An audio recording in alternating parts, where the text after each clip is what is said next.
오늘도 새벽을 깨워 주님 앞에 나온 여러분들의 삶과 가정 가운데 우리 주 예수 그리스도의 은혜와 평강이 충만히 임하기를 간절히 원합니다. 우리가 성경을 읽다 보면 유난히 자주 등장하는 이미지가 있습니다. 바로 포도나무와 포도원이라고 하는 이미지인데요. 성경을 되돌아보면 홍수 이후에 노아는 포도원을 가꾸었고 가나안 땅을 정탐하고 돌아온 사람들의 손에는 커다란 포도송이가 들려 있었습니다. 또 시편은 하나님께서 애굽에서 한 포도나무를 가져다가 심으셨다라고 노래하고 선지자들은 이스라엘을 포도나무와 포도원에 비유했습니다. 예수님께서도 여러 차례 포도원 비유로 말씀하셨고요. 요한복음에서 예수님은 나는 포도나무요 라고까지 선언하십니다. 생각해보면 우리에게는 이러한 한 가지 궁금점이 생길 수 있습니다.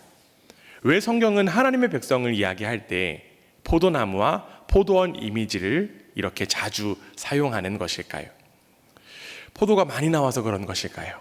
아니면 포도가 맛있어서 그런 것일까요? 물론 그럴 수도 있겠지만 포도가 단순히 당시 사람들에게 친숙한 농작물이었기 때문만은 아니었을 것입니다. 포도원에는 심는 사람의 손길이 필요하고 자라도록 돌보는 시간이 필요하며 마침내 열매를 기다리는 인내가 필요합니다. 그래서 성경은 하나님께서 자기 백성을 어떻게 심으시고 돌보시는지를 보여줄 때 반복해서 포도원의 이미지를 사용한 것입니다. 오늘 우리가 함께 읽은 이사야 27장에도 다시금 포도원이 등장합니다. 그리고 이사야를 처음부터 묵상해온 우리는 이 장면이 낯설기보다 오히려 익숙하게 느껴질 수 있습니다. 이미 이사야서 앞부분에서 한번 포도원 이야기를 들었기 때문입니다. 여러분 기억하시죠? 처음 들으시는 표정이신데 아니시겠죠? 그렇다면 하나님께서는 이 포도원을 통해 자기 백성에게 무엇을 보여주시려고 하시는 것일까요? 오늘 말씀을 통해 실패한 자기 백성을 다시 찾으시는 하나님의 마음을 다시 한번 더 깊이 묵상하는 은혜의 시간 되기를 간절히 원합니다. 이사야 5장으로 잠시 돌아가 보면요, 하나님께서는 기름진 언덕에 포도원을 만드시고 땅을 일구고 돌을 골라내셨습니다. 그리고는 가장 좋은 포도나무를 심으시고 망대와 술틀까지 마련하십니다. 좋은 열매를 맺을 수 있도록 부족함 없이 하나님께서 돌보신 것입니다. 그런데 안타깝게도 하나님께서 기다리신 열매가 맺히지 못했습니다. 좋은 포도 대신 들포도가 열린 것이죠. 하나님은 자기 백성 가운데에서 정의를 기다리셨지만 포악이 있었고요. 공의를 기다리셨지만 억울한 사람들의 부르짖음이 들려왔습니다. 결국 포도원의 울타리는 거치게 됐고 담은 허물어지게 되었습니다. 땅은 황폐해지고 찔레와 가시가 자랐습니다. 이사야 5장의 포도원의 노래는 그렇게 심판으로 끝나는 듯 했습니다. 그런데 여러분, 오늘 본문에서 뜻밖의 노래가 다시금 들려옵니다. 오늘 우리가 읽은 말씀 이사야 27장 2절에서 3절 말씀인데요, 어떤 노래가 들려오는지 우리 함께 교독하겠습니다. 그날에 너희는 아름다운 포도원을 두고 노래를 부를지어다. 나 여호와는 포도원 지기가 되며 때때로 물을 주며 밤낮으로 간수하여 아무든지 이를 해치지 못하게 하리로다. 아멘. 한때 심판의 대상이었던 포도원을 하나님께서는 이제 아름다운 포도원이라고 부르십니다. 그리고 심지어 그 포도원을 다시 친히 돌보시겠다라고 말씀하십니다. 여기서 우리가 눈여겨볼 점은 포도원이 먼저 달라졌다라고 하는 이야기가 없다는 것입니다. 이스라엘이 이전과 전혀 다른 백성이 되었다거나 이제는 반드시 좋은 열매를 맺겠다고 약속하는 그런 말도 여기엔 없습니다. 여러분, 먼저 말씀하시는 분은 하나님이십니다. 3절 한번 보기 원합니다. 3절에 이렇게 되어 있어요. 나 여호와는 포도원 지기가 되며. 포도원 지기이신 주님께서 때마다 물을 주시고 밤낮으로 지키시며 아무도 해치지 못하도록 친히 돌보십니다. 앞서 이야기했던 이사야 5장과 비교해 보면요, 그 차이가 더욱더 선명합니다.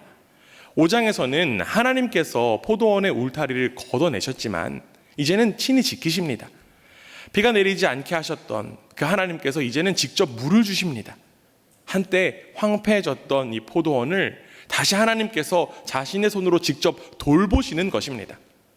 그러므로 이사야 27장이 보여주는 이 회복의 출발점은 이스라엘의 새로운 결심이 아닙니다. 실패한 백성을 포기하지 않으시는 하나님의 신실하심입니다. 사랑하는 성도 여러분, 우리도 실패를 경험하면 자꾸 자신의 모습을 바라보게 됩니다. 믿음이 부족했던 모습, 같은 자리에서 반복하면서 넘어졌던 모습들, 좀처럼 달라지지 않는 그러한 자신들을 보게 됩니다. 그러다 보면 어느 순간 우리의 실패가 앞으로의 삶까지 결정할 것처럼 느껴질 때가 있어요. 우리는 왜 이렇게 실패할 때마다 쉽게 낙심하는 것일까요? 가만히 들여다보면 우리의 시선이 너무 오래 자기 자신에게 머물 때가 많기 때문입니다. 즉, 자꾸만 내가 중심이 되어서 내가 하려고 하기 때문에 그렇습니다. 내가 믿음을 잘 지켜야 하고, 내가 좋은 열매를 맺어야 하고, 내가 어떻게든 달라져야 된다라고 생각합니다. 물론 순종도 필요하고요, 죄와 싸우는 노력도 필요합니다. 그러나 어느 순간 그 모든 것을 내 힘으로 이루어내야 한다고 생각하면 신앙의 중심이 하나님에게서 나에게로 옮겨집니다. 한 사람이 있었습니다. 그는 같은 죄 가운데에서 계속적으로 넘어졌습니다. 다시는 그러지 않겠다라고 결심했고 하나님 앞에서 눈물로 회개하기도 했습니다. 그런데 얼마 지나지 않아 또 같은 자리에서 넘어졌습니다. 처음에는 죄 때문에 괴로웠어요. 그러나 실패가 반복될수록 그의 마음에는 다른 생각이 자리 잡기 시작했습니다. 나는 왜 이것밖에 안 될까? 나는 정말 달라질 수 없는 사람인 것일까? 하나님도 나를 이제 포기한 것은 아니실까? 그는 어느새 자신의 죄와 실패를 너무 오래 바라보고 있었던 것입니다. 하나님보다는 자기 자신을 더욱더 오래 들여다보고 있었던 것입니다. 그런데 그때 그는 이러한 권면을 만나게 되었습니다. 우리 화면 한번 보여주세요. 자신을 한번 바라볼 때마다 그리스도를 10번 바라보라. 이 말은 스코틀랜드에서 목회했던 로버트 머리 맥체인이라고 하는 목사님이 남긴 권면입니다. 성경 통독 해보신 분은 아마 맥체인 성경 읽기표 들어보셨을 것입니다. 지금도 많은 성도님들이 성경을 읽을 때 사용하는 그 읽기표를 만든 사람이 바로 이 맥체인 목사님인데요. 그런데 이 말은 단순히 죄를 가볍게 여기라 라고 하는 말이 아닙니다. 우리는 분명히 자신의 죄를 정직하게 바라보고 회개할 수 있어야 합니다. 그러나 거기에서 멈추지 말라는 것입니다. 죄인을 위해서 십자가를 지시고 넘어진 사람을 다시 일으키시는 예수 그리스도를 더욱더 오래 바라보라는 것입니다. 오늘 이사야서의 포도원도 우리의 시선을 같은 방향으로 돌리게 합니다. 포도원의 미래는 포도원 자체가 아니라 포도원 지기이신 하나님께 달려 있습니다. 우리가 하나님을 붙드는 힘보다 우리를 붙드시는 하나님의 손이 더욱더 강하신 줄 믿습니다. 할렐루야. 우리의 신앙도 마찬가지예요. 우리가 열매를 만들어내며 하나님께 인정받는 것이 아닙니다. 하나님께서 먼저 우리를 심으시고 물을 주시고 지키시며 그 은혜 안에서 자라게 하시는 줄 믿습니다. 사랑하는 성도 여러분, 자신의 실패보다 하나님의 은혜를 더욱더 오래 바라보시기를 주님의 이름으로 부탁드립니다. 우리가 하나님을 붙들기 전에 하나님께서 우리를 붙들고 계시기 때문입니다. 그래서 우리는 실패해도 다시 일어날 수 있고요, 넘어져도 다시금 순종할 수 있습니다. 우리의 소망은 우리가 얼마나 잘 버티고 붙드느냐에 있지 않습니다. 끝까지 우리를 놓지 않으시는 하나님의 은혜에만 우리의 소망이 있는 줄 믿습니다. 오늘도 포도원직이 되시는 하나님을 깊이 신뢰하며 그 은혜 안에서 다시 일어서고 자라며 아름다운 열매를 맺어가는 저와 여러분 되시기를 주님의 이름으로 간절히 원합니다. 하나님께서 포도원을 다시 돌보신다라고 해서 그 포도원을 해치는 것까지 그대로 두신다는 뜻은 아니었습니다. 하나님께서는 자기 백성을 다시 살리시기 위해 그 생명을 가로막는 것들도 함께 다루십니다. 생각해보면 포도원을 돌본다는 것, 물을 주고 지켜주는 것만을 의미하지 않습니다. 포도나무가 제대로 자라지 못하도록 가로막는 것이 있다라고 하면 그것을 걷어내는 것도 필요하죠. 하나님의 돌보심에는 지키시는 손길만이 아니라 생명을 해치는 것을 다루시는 손길도 포함되어 있습니다. 그런데 우리가 방금 읽었던 4절과 5절을 읽어보면 묘한 장면이 나옵니다. 포도원 곁에 찔레와 가시가 등장하고 하나님께서는 그것들과 맞서십니다. 말씀의 분위기만 보면 심판으로 끝날 것처럼 보여요. 그런데 하나님께서 찔레와 가시를 향해서 하시는 말씀을 끝까지 들어보면 우리가 예상치 못하는 또 하나의 음성이 들려옵니다. 어떤 음성이 들려오는지 우리 한번 함께 말씀 보겠습니다. 4절 5절 말씀 교독합니다. 나는 포도원에 대하여 노함이 없나니 찔레와 가시가 나를 대적하여 싸운다 하자 내가 그것을 밟고 모아 불사르리라. 그리하지 아니하면 내 힘을 의지하고 나와 화친하며 나와 화친할 것이니라. 아멘. 하나님께서는 포도원을 해치는 것들을 제거하시지만 동시에 내 힘을 의지하고 나와 화친하자라고 말씀하십니다. 하나님께서 원하시는 것은 단순히 무언가를 없애버리는 데 있지 않았습니다. 하나님과 멀어진 이들이 다시 하나님을 의지하고 하나님과 화목하는 데 바로 하나님의 마음이 있었습니다. 그리고 하나님과의 관계가 바로 서면 포도원에는 다시 생명이 나타나기 시작합니다. 이어지는 6절에 보면요, 야곱이 뿌리를 내리고 이스라엘에게 움이 돋고 꽃이 피며 그 열매가 온 땅을 채우게 될 것이다 라고 말합니다. 여기까지 보면요, 이제 포도원에는 좋은 일만 남은 것처럼 보입니다. 그런데 여러분, 이어지는 7절부터요, 말씀의 분위기가 달라집니다. 하나님께서 자기 백성을 치시고 견책하시는 장면이 이어지기 때문입니다. 그렇다면 하나님께서는 왜 다시 살리시겠다라고 하시면서 동시에 자기 백성을 이렇게 다루시는 것일까요? 우리 이어지는 7절부터 9절까지 함께 교독하겠습니다. 우리 9절 함께 읽겠습니다. 주께서 그 백성을 치셨던들 그 백성을 친 자들을 치심과 같았겠으며 백성이 죽임을 당하였던들 백성을 죽인 자가 죽임을 당함과 같았겠느냐. 주께서 백성을 적당하게 견책하사 쫓아내실 때에 동풍 부는 날에 폭풍으로 그들을 옮기셨느니라. 함께 읽습니다. 야곱의 불의가 속함을 얻으며 그의 죄 없이 함을 받을 결과는 이로 말미암나니 곧 그가 제단의 모든 돌 부서진 횃돌 같게 하며 아세라와 태양상이 다시 서지 못하게 함에 있는 것이라. 아멘. 7절과 8절은 하나님께서 자기 백성을 파멸시키기 위해 치신 것이 아니라고 이야기합니다. 그리고 9절에 이르면요, 그 목적이 더욱더 분명해집니다. 무너지는 것이 있어요. 그것이 무엇일까요? 바로 우상의 제단들입니다. 제단의 돌이 부서지고 아세라와 태양상이 다시 서지 못합니다. 하나님께서 자기 백성을 다루시는 목적은 그들을 없애버리는 데에 있는 것이 아니라 하나님과의 관계를 가로막고 있었던 그 우상을 제거해서 백성을 다시 하나님께로 돌아오게 하시는 데에 있었습니다.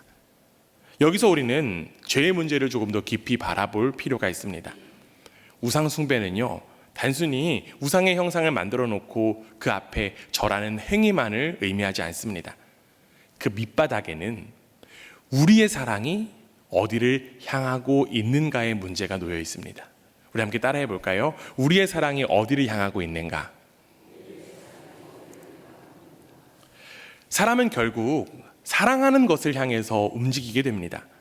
무엇을 가장 원하고 무엇이 있어야 행복하다고 여기며 무엇을 잃으면 삶까지 무너질 것처럼 느끼는지가 우리의 선택을 만들어 갑니다. 즉, 우리가 반복해서 사랑하는 것이 결국 우리를 형성하는 것입니다. 그래서 하나님께서는 우리의 행동 몇 가지만을 고치는 데서 멈추지 않으십니다. 그 행동을 만들어내는 이 사랑의 방향을 다루십니다. 우리 조금 더 이야기해 보겠습니다.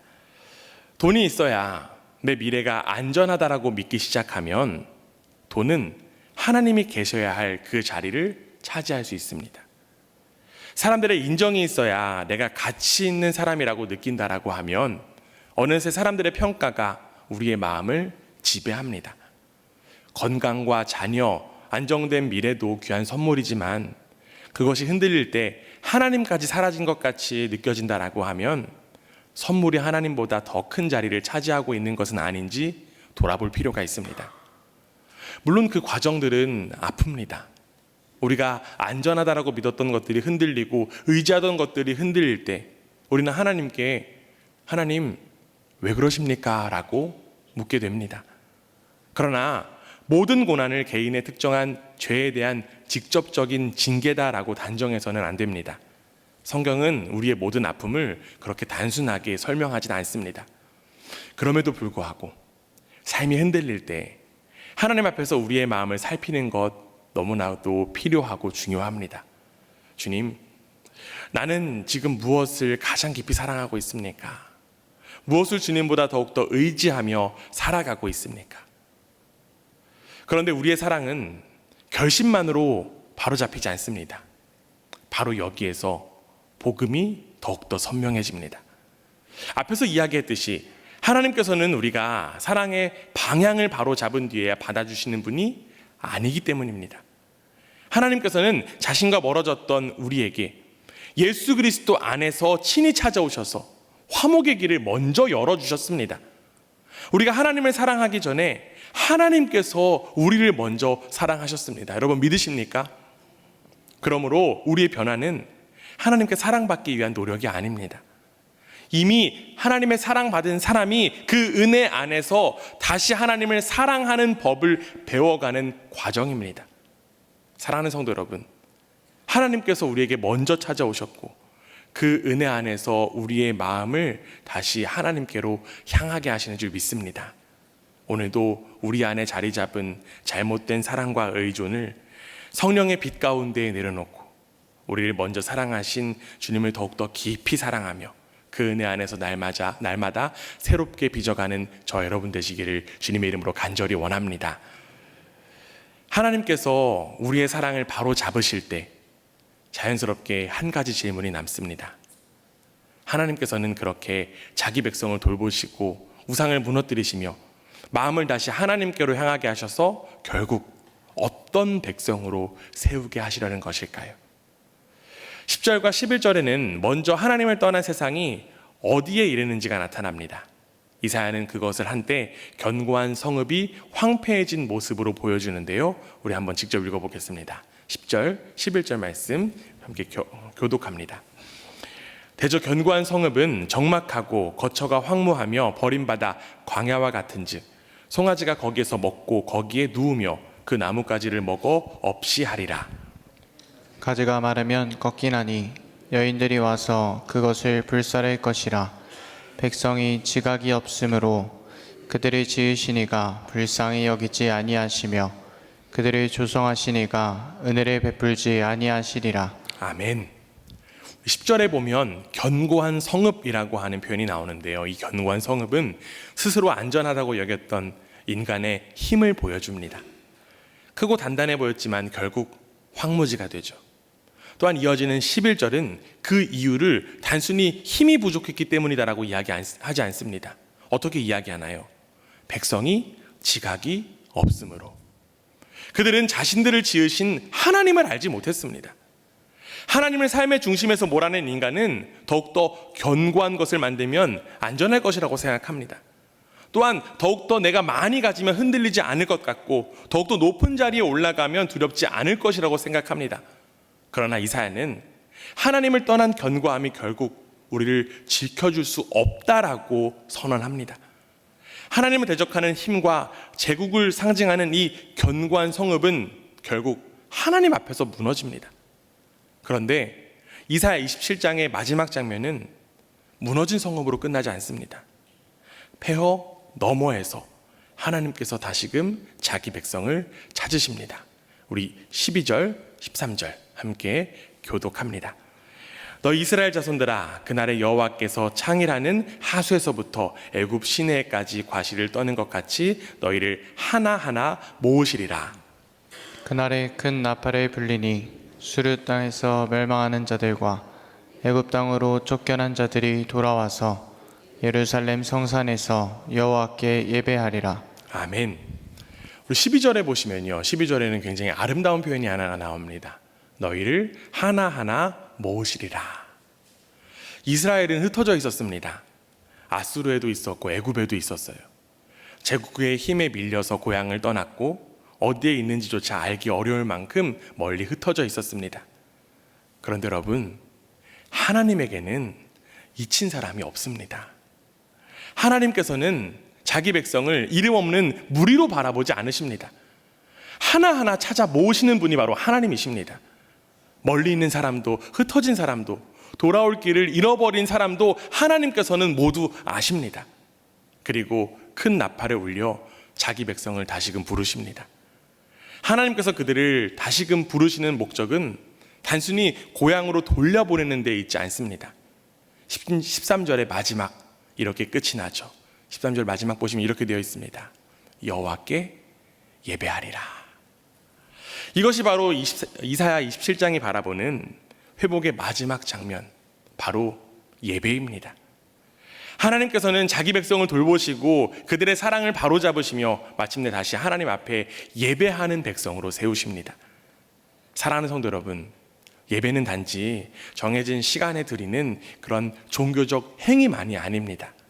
예배는 하나님보다 다른 것들을 사랑했던 그 마음이 다시금 하나님께로 향하고 다른 것에 맡겨두었던 삶을 다시금 하나님께 드리는 자리, 바로 예배입니다. 그리고 이 약속은 예수 그리스도 안에서 우리에게까지 열린 줄 믿습니다. 이사야가 바라보았던 이 흩어진 백성의 모임, 신약에서 더욱더 분명해져요. 요한복음 11장 52절에 보면 이러한 말씀이 있습니다. 또 그 민족만을 위할 뿐 아니라 흩어진 하나님의 자녀를 모아 하나가 되기 위하여 죽으실 것을 미리 말함이러라. 예수님께서는 흩어진 하나님의 자녀를 모아 하나 되시기 위해 십자가를 지셨습니다. 하나님께서 우리를 모으시는 일의 중심에는 바로 예수 그리스도의 십자가가 있습니다. 하나님과 멀어졌던 우리에게 화목의 길을 여시고 서로 흩어져 있던 사람들을 불러 하나님 나라의 한 백성으로 세우셨습니다. 그래서 그리스도의 그 피의 값으로 산 이 교회는 하나님께 불러 모인 공동체이면서 동시에 세상으로 보내심을 받은 공동체입니다. 우리를 찾아오시고 불러 모으신 그 하나님의 은혜를 알기에 아직 하나님에게서 멀리 있는 이들이 다시금 하나님께로 돌아와 함께 예배하도록 하나님의 선교에 참여하는 일, 바로 교회의 사명인 것입니다. 그렇다면 그렇게 불러 모이고 보내심을 받은 우리는 오늘을 어떻게 살아가야 하는 것일까요? 먼저 우리의 예배를 돌아보아야 합니다. 예배의 자리에 앉아 있으면서도 여전히 내 뜻과 내 계획을 붙들고 하나님께 내 삶을 맡기지 않을 수 있습니다. 하나님께서는 우리의 몸만 예배의 자리에 있기를 원하시는 것이 아니라 우리의 마음과 삶 전체가 다시 하나님께로 향하기를 원하십니다. 그리고 하나님께서는 하나하나 모으시는 분이라고 하면 우리도 하나님께서 찾으시는 그 한 사람, 하나님의 눈으로, 하나님의 마음으로 바라볼 수 있어야 합니다. 한동안 예배의 자리에서 멀어진 사람일 수도 있고요, 또 마음이 지친 사람일 수도 있고요, 아직 복음을 알지 못하는 사람일 수도 있습니다. 오늘 이 시간 그 한 사람 한번 떠올려 보시기 바랍니다. 그리고 그 사람을 위해서 기도해 보시기를 부탁드립니다. 더 나아가 우리는 이제 그 사람을 위해서 안부를 묻고 따뜻하게 손 내미는 것까지 나아갈 수 있어야 합니다. 하나님께서 찾으시는 그 한 사람, 우리도 사랑으로 품는 것, 거기에 바로 하나님의 선교에 참여하는 삶이 시작되는 줄 믿습니다. 사랑하는 성도 여러분, 오늘 이 새벽 우리가 이 자리에 모인 것도 단지 우리가 하나님을 잘 찾아왔기 때문만이 아닙니다. 먼저 우리를 찾으시고 우리를 불러주신 하나님의 은혜가 있었기 때문입니다. 그 은혜가 오늘 우리를 하나님 앞에 예배하는 백성으로 세웠습니다. 오늘 말씀에 나온 이 포도원처럼 하나님께서는 우리를 심으시고 돌보시며 마침내 열매 맺게 하실 것을 믿습니다. 그러므로 우리의 삶, 나의 힘으로 만들어가는 것이 아니라 우리를 끝까지 붙드시고 자라게 하시는 그 하나님의 은혜 안에만 있는 줄 믿습니다. 오늘도 우리를 불러 하나님의 백성으로 세우신 그 은혜를 기억하며 우리의 마음과 삶을 주님께 드리고 하나님 한 분을 가장 깊이 사랑하고 예배하며 우리의 곁에 그 한 사람을 품고 섬김으로 하나님의 그 역사에 기쁨으로 참여하는 저와 여러분 되시기를 주님의 이름으로 축원합니다. 주의 나라가 임할 때 하나님 임재하실 때 예배가 회복되면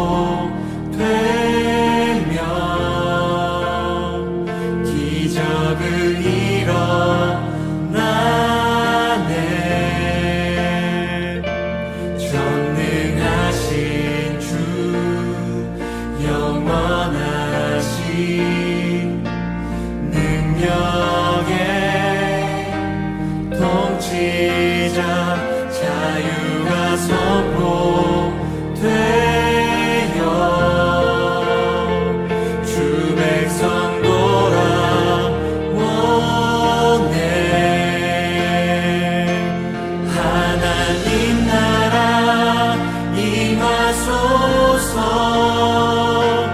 영광과 존귀 능력과 위엄 놀라운 사랑의 기적의 하나님 지금 이곳에 오소서.